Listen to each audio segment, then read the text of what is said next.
दोस्तों, इजराइल और Iran war के बीच लगातार एक सवाल ये पूछा जा रहा है कि भारत की फॉरेन पॉलिसी में हमने ईरान का साथ न देकर क्या कोई गलती की?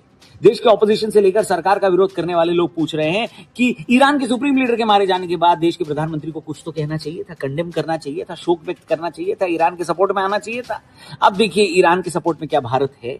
क्या भारत ईरान का दोस्त है? क्या ईरान ने हमेशा भारत को सपोर्ट किया? बड़ी सारे सवाल हैं। आइए इस वीडियो में उसको समझने की कोशिश करते हैं और कुछ लोगों की हिपोक्रेसी भी इस वीडियो के एंड में आपके सामने आ जाएगी। शुरू करते हैं। वीडियो पसंद आए तो इसे अपने दोस्तों से शेयर करना और चैनल को भी सब्सक्राइब जरूर करना। Supreme Leader Ayatollah Ali Khamenei will be buried in the holy city of Mashhad, as per the Fars News Agency report.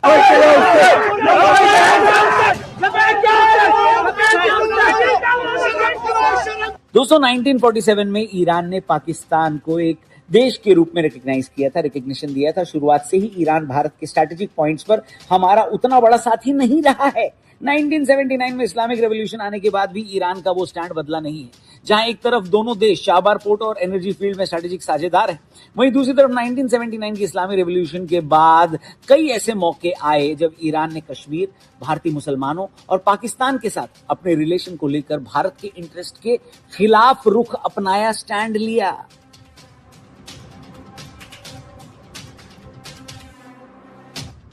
Nineteen 1979 की इस्लामी रेवोल्यूशन के बाद ईरान ने खुद को इस्लाम का रक्षक डिक्लेयर किया, जिससे भारत के साथ उसके रिलेशन में आइडियोलॉजिकल टकराव शुरू हुए। ईरान ने कश्मीर मुद्दे पर पाकिस्तान का खुला सपोर्ट करना शुरू किया। इसके बाद आया 1980 से 88 तक का दौर, जब ईरान इराक की वॉर चली। भारत ने इस वॉर में काफी हद तक न्यूट्रल रहने की कोशिश की, लेकिन ईरान को लगा कि भारत का झुकाव इराक यानी सद्दाम हुसैन की तरफ है। इससे दोनों देशों के बीच काफी कड़वाहट पैदा हुई। ईरान की तरफ से यह उम्मीद की गई थी कि कश्मीर के मुद्दे पर पाकिस्तान का सपोर्ट करने के बावजूद भारत उसका साथ देगा। अच्छा बेटा, कोई और देश होता तो ईरान के खिलाफ हो जाता, लेकिन भारत ने उस समय भी ईरान के खिलाफ कुछ नहीं कहा। लेकिन ईरान को यह लगा कि हम उसके खिलाफ हैं। दोस्तों, इसके बाद आया 1990 का दशक, जहां कश्मीर में उग्रवाद के चरम पर होने के दौरान ईरान ने कई बार भारत के विरोध में बयान दिए। 1990 में ईरान के supreme leader Ayatollah Ali Khamenei ने पहली बार कश्मीर को दुनिया के उन हिस्सों में शामिल किया जहां मुस्लिमों पर अत्याचार हो रहा है। क्या बात कर रहे हैं? जी हां, और 1992 में बाबरी ढांचे के गिर जाने के बाद ईरान ने कड़ा विरोध दर्ज कराया और तब के इंडियन डिप्लोमेट को तलब करके अपनी नाराजगी भी जाहिर की। हालांकि 1994 में ईरान ने भारत की मदद भी की थी, जब उसने यूएनसीएचआर में पाकिस्तान के लाए गए कश्मीर प्रस्ताव पर वीटो जैसा इन्फ्लुएंस डाला था। लेकिन यह भारत के लिए ईरान का सपोर्ट कम था, एक स्ट्रैटेजिक सौदा ज्यादा था।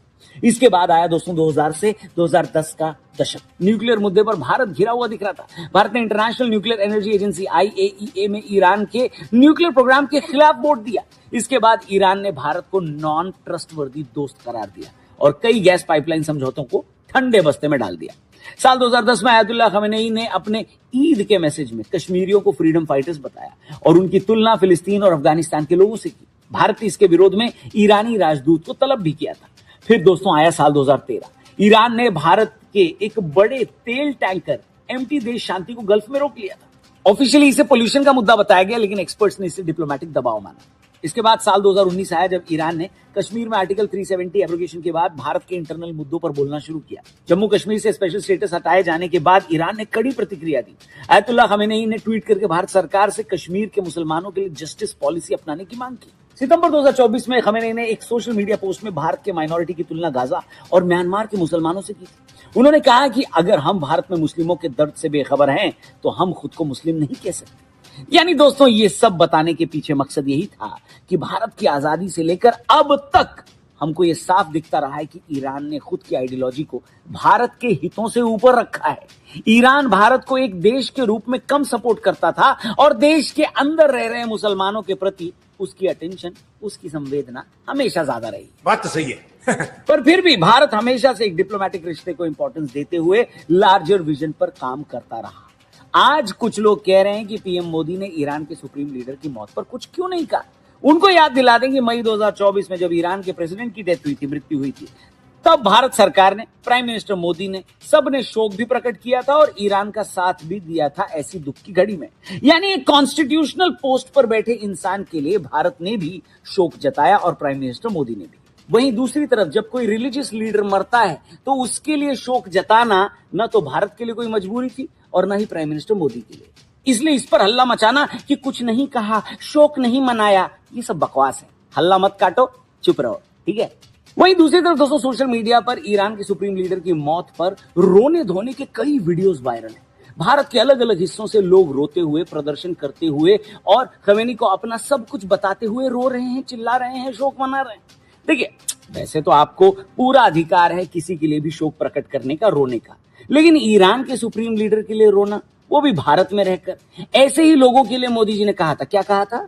हिपोक्रेसी की भी सीमा होती है। और ऐसे ही लोगों की हिपोक्रेसी को 3 पॉइंट्स में समझने की कोशिश करेंगे। वीडियो पूरी देखना और इसे अपने दोस्तों से भी जरूर शेयर करना दोस्तों। पॉइंट नंबर 1, ईरान, वो मुल्क जहां खमेनी की मौत हुई, खुद उसके देश में लाखों लोग सड़क पर आकर जश्न मना रहे हैं, सेलिब्रेट कर रहे हैं, हल्ला मचा रहे हैं, नाच गा रहे हैं, और वहां की लड़कियां सोशल मीडिया पर वीडियोस बनाकर उन इंडियंस का, उन भारतीय लोगों का मजाक उड़ा रही हैं जो भारत में रहकर रो रहे हैं, बिलख रहे हैं, शोक प्रकट कर रहे हैं। और ईरानी लड़कियों का कहना है कि भाई, जब हम खुद अपने यहाँ खमेनी के मरने से हमें प्रॉब्लम नहीं है, तो आप काहे को उछल रहे हो, काहे को रो रहे हो बेकार में है? बाकी दोस्तों, आपको याद होगा एक लड़की का वीडियो बड़ा वायरल हुआ था जहां वो अपनी सिगरेट को खमेनी की तस्वीर से जलाते हुए दिख रही है। जी हाँ, उनकी तस्वीर को जलाते हुए उससे सिगरेट जला रही है वो लड़की। यानी जो उसके अपने देश के लोग नहीं कर रहे, वो भारत में हो रहा है। ये हिपोक्रेसी नहीं दिखाता तो क्या दिखाता, बताओ? बात तो सही है। आगे बढ़ते दोस्तों, इनकी हिपोक्रेसी एक जगह और दिखाते हैं आपको कि हाथों में मोमबत्तियां लिए जो हजारों लाखों की भीड़ सड़कों पर उतरी है भारत के अलग अलग हिस्सों में, और अमेरिका और इजराइल को ये लोग गाली दे रहे हैं। ये सिलेक्टिव विरोध क्यों कर रहे हैं? अमेरिका और इजराइल ने इन्हीं गल्फ देशों जैसे सऊदी और यूएई की जमीनों का इस्तेमाल करके अपना लॉन्चर इस्तेमाल किया, अपने फाइटर जेट्स उड़ाए हैं। इसी पाकिस्तान की जमीन पर से अमेरिकी ड्रोन और फाइटर जेट्स उड़े हैं। कतर और कुवैत में यूएस के मिलिट्री बेस बने हुए हैं। इन देशों को गालियां क्यों नहीं पड़ रही हैं? हेलो, क्योंकि जुम्मन मियां को छुट्टियां मनाने दुबई जाना होता है, सऊदी जाना होता है, एंजॉय करने अबू धाबी जाना होता है कि नहीं? और यही देश जब इजराइल और अमेरिका को हेल्प कर रहे हैं, तो गाली सिर्फ ये लोग और लानत जो ये लोग भेज रहे हैं, वो सिर्फ इजराइल और अमेरिका को क्यों भेज रहे हो भाई साहब? इन लोगों को भी भेजो थोड़ा सा, बोलो। हिपोक्रेसी की भी सीमा होती है। मतलब इन देशों को भी तो गाली दो यार, तब समझ में आएगा ना कि आप लोग ईरान के सपोर्ट में हो।